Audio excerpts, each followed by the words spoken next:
اللہ کے بارے میں نا امید کوئی نہ ہو، شکایت کوئی نہ کرے، اللہ کا کام کرنے والا اللہ سے اچھا گمان رکھے، میرا اللہ میرے ساتھ بھلائی کر رہا ہے، میرا اللہ میرے ساتھ احسان کر رہا ہے، اور یہ آئندہ بھی کرے گا، اور آئندہ بھی میرے لیے آسانیاں لاوے گا، اور مجھے چلائے گا، مجھے مقبول کرے گا۔ یہ ضروری ہے، آداب میں سے ہے۔ حضور صلی اللہ علیہ وسلم فرماتے تھے، جابر بن عبداللہ فرماتے تھے کہ مجھ سے رسول صلی اللہ علیہ وسلم نے اپنی وفات سے 3 دن پہلے یہ فرمایا کہ اے عبداللہ، اے جابر بن عبداللہ، اے جابر خبردار، تمہاری موت اس حال میں آوے کہ تمہارا گمان اپنے پروردگار کے ساتھ اچھے سے اچھا ہو، کہ میرا اللہ میرے ساتھ خیر کا معاملہ کرے گا، میرا اللہ میری مدد کرے گا، میرا اللہ مجھے کامیاب کرے گا۔ جیسا گمان ہوگا ویسا اللہ معاملہ کرے گا۔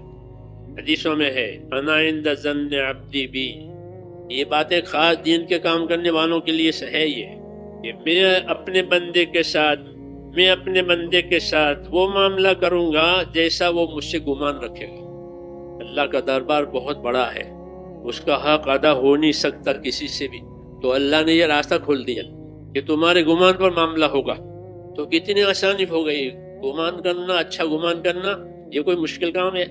اللہ سے امید رکھنا کوئی مشکل کام ہے؟ ورنہ تو اللہ کا دربار بہت بڑا، اس کی شان بہت عالی ہے، اس کا حق نہیں ادا ہوتا کسی سے بھی، اس کے احسانات بھی بہت ہیں، اس کی نعمتیں بھی بہت ہیں۔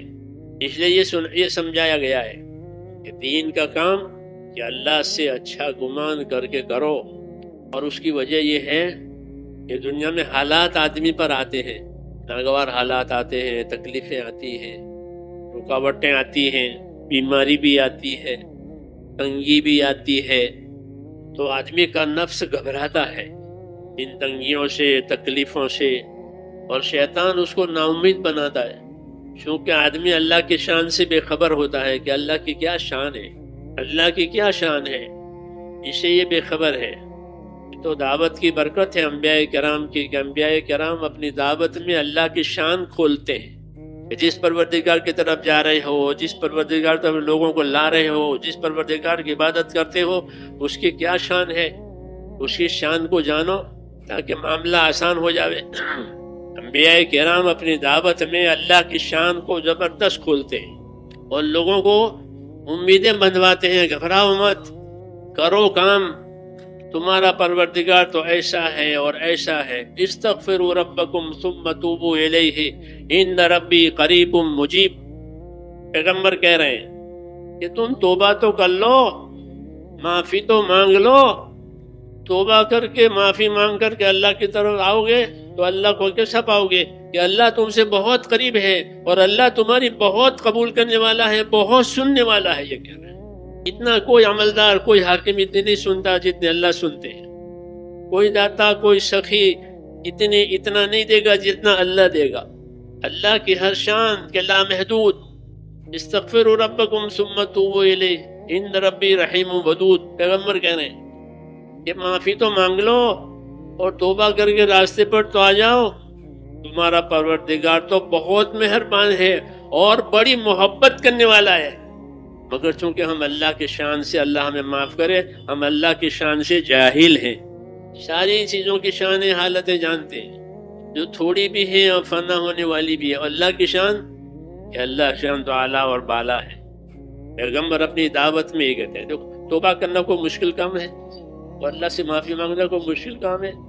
اس پر کہا کہ اگر تم توبہ کر لو گے اور پھر اللہ کی طرف آ جاؤ گے معافی مانگ کر، تو اللہ کو کیسا پاؤ گے کہ اللہ تعالیٰ کو بہت مہربان پاؤ گے اور بڑی محبت کرنے والا پاؤ گے۔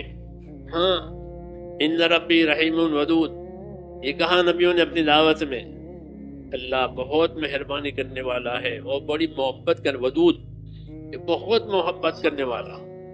کس سے محبت کرے گا؟ کہ جو توبہ کرے گا اس سے محبت کرے گا۔ لو، یعنی جو اپنے گناہوں کی معافی مانگے اور راستے پر آ جاوے تو اللہ تعالیٰ اس سے محبت کرے، کیونکہ دعوت کا مطلب یہ ہے کہ اللہ تعالیٰ کو ایسا پیش کرو، اس کی شان کو، کہ بندوں کے دلوں میں اللہ کی محبت آ جاوے، اور بندے اپنے آپ کو اللہ کے سامنے ایسے پیش کریں کہ اللہ تعالیٰ ان سے محبت کرے۔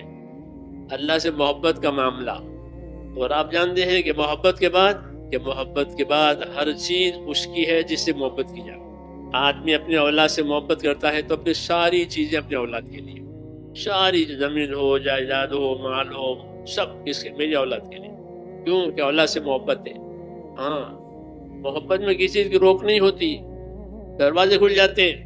قرض کر کے بھی آدمی اپنے بچوں کا کام کرتا ہے، کہ قرضہ ہو گیا بچوں کی وجہ سے، اس کو قرضہ کڑوا نہیں لگتا، بچوں کی محبت میں، اسے محبت میں میٹھا لگتا ہے، کیونکہ محبت ہے ایسی چیز کہ کڑوا کو بھی میٹھا بناوے۔ بس محبت تلخہ شیرین شود، کہ محبت میں کڑوا کہ میٹھا ہو جائے گا۔ روز کی بات ہے کہ بچوں کی محبت میں اور مال کی محبت میں آدمی پتہ نہیں کتنے کڑوے کڑوے کام کرتا ہے، لیکن اسے میٹھا لگتا ہے محبت کی وجہ سے۔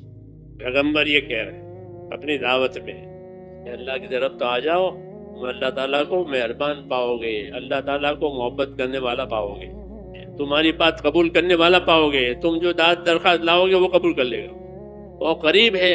ہاں، کوئی راستے واسطے زیادہ اختیار نہیں کرنے پڑیں گے، اسے وقت نہیں لانا پڑے۔ بڑوں سے وقت لیتے ہیں لوگ، بڑے ڈاکٹر کا وقت لینا ہے، بڑے حاکم کا وقت لینا ہے، بڑوں سے وقت لینا پڑے، اور اللہ سے کہ اللہ سے کوئی وقت لینا نہیں پڑے گا۔ جی ہاں، وہ ہر وقت قریب ہے، جب چاہو اپنی داد درخواست پیش کرو، اور وہ آپ کے داد درخواست کو خوش ہو کر قبول کرے گا۔ کیسے قبول کرے گا؟ خوش ہو کر، کہ میرے سامنے درخواست آئی ہے میرے بندے کی، خوش ہو کر قبول کرے۔ معافی مانگے تو خوش ہو کر معاف کرے، توبہ کرے تو خوش ہو کر توبہ قبول کرے۔ اللہ کی شان ہے، اللہ کی صفات ہے کہ اللہ کون ہے۔ ما یفعل اللہ بعذابکم ان شکرتم وآمنتم وکان اللہ شاکرا علیما۔ اللہ اکبر۔ فرماتے ہیں اللہ کہ ہم تم کو عذاب دے کر کیا کریں گے؟ کہ ہمیں عذاب دینے کا شوق ہے؟ میں عذاب دے کر کیا کروں گا؟ اگر تم ایمان والے بن جاؤ، یہ کہا، اور تم شکر کرنے والے بن جاؤ، کہ نعمتوں میں شکر کرو، نعمت دینے والے کا حق ادا کرو، شکر کرنے والے بن جاؤ، تو میں کیوں عذاب دوں گا؟ کیا مجھے کوئی عذاب دینے کا شوق ہے؟ عذاب دے کر میں کیا کروں گا؟ میں تو خود تمہاری ان کارگزاریوں کا قدردان ہوں، میں تو تمہاری کارگزاریوں کا، تمہاری شکر گزاریوں کا، تمہاری عبادتوں کا، تمہاری محنتوں کا قدر کرنے والا ہوں۔ ایسا نہیں کہ پاس ہوگا تو ملے گا، نہیں پاس ہوگا تو رد ہو جائے گا، ایسا نہیں ہے کہ مجھے تو قدر ہے کس کی؟ کہ بندے کی اطاعت کی۔ میں نے اس کو اطاعت کی دعوت دی ہے، اطاعت کا حکم دیا ہے، جب وہ اطاعت کرتا ہے تو مجھے اس کی اطاعت پسند آتی ہے۔ بندہ کہتا ہے اے رب، اوپر سے اللہ کہتا ہے لبیک، اے بندے میں حاضر ہوں، بتا کیا بات ہے۔ جیسے بچہ ماں کو پکارے، وَلِلَّهِ الْمَثَلُ الْأَعْلَىٰ، وہ ماں تو فوراً اس کی شفقت میں ہیجان پیدا ہوتا ہے، ماں کی شفقت میں، وہ کہتے ہیں ہاں بیٹا کیا بات ہے۔ یہ دعوت ہے نبیوں کی، انہوں نے چیزوں کو کھولا ہے کہ تمہارے ساتھ کیا معاملہ ہوگا اللہ کا۔ تو یہ کہتا ہے اے رب، اے میرے رب، اوپر سے جواب آتا ہے لبیک، اے بندے میں حاضر ہوں، کیا بات ہے، کیا کہنا ہے۔ کتنا بڑا تعلق ہے اللہ کا اپنے بندوں سے، مگر چونکہ ہم جاہل ہیں، اللہ نے اپنے نبیوں کی دعوت میں یہ بڑی بات کھولی ہے کہ تم سے اللہ کا کیا رشتہ ہے، تم سے اللہ کا کیا تعلق ہے، تمہیں وہ کیا دینا چاہتے ہیں اور اس کی کیا شان ہے۔